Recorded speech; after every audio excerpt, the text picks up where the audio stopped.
सिद्धरामेश महाराजांची यात्रा आहे, तर जातीभेदाच्या सर्व पायऱ्या ओलांडून त्यांनी एकतेचा संदेश दिला. दुसरा दिवस आहे आज, काय आवाहन कराल सोलापूरकरांना? आज अक्षरा सोहळा आहे आणि हा काठीचा मार्ग तुम्ही बघताय.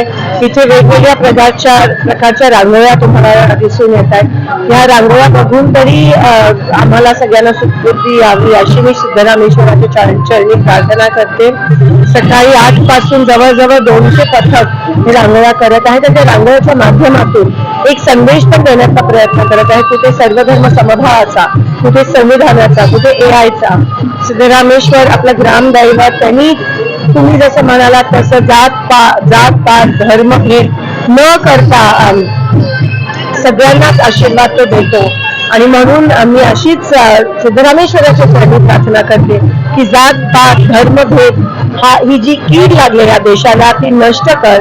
त्या सगळे जे पाण्याचं संकट असेल, महागाईचं संकट असेल, बेरोजगारीचं संकट असेल, त्या सगळ्या संकटावर संक्रांत येऊ देत अशी मी सिद्धरामेश्वराच्या चरणी प्रार्थना करते.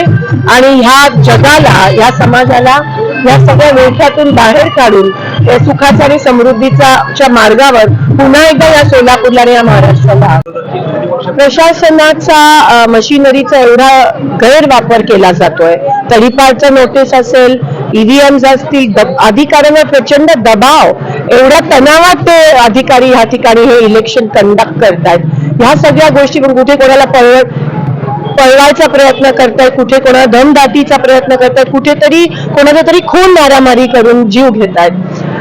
काही राहिलंच नाहीये. मला असं वाटतं एक तत्वाची जी लढाई असते, विचारसरणीची जी लढाई असते ती हे लढू शकत नाहीत. ह्यांच्यात ती नाहीये, ह्यांच्यात ती संस्कृतीच नाहीये, ह्यांच्यात ती जी वागणूक आहे ती पण नाहीये.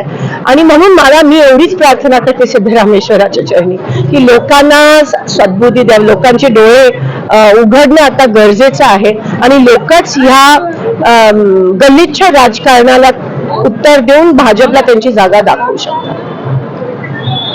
थँक्यू. सगळ्या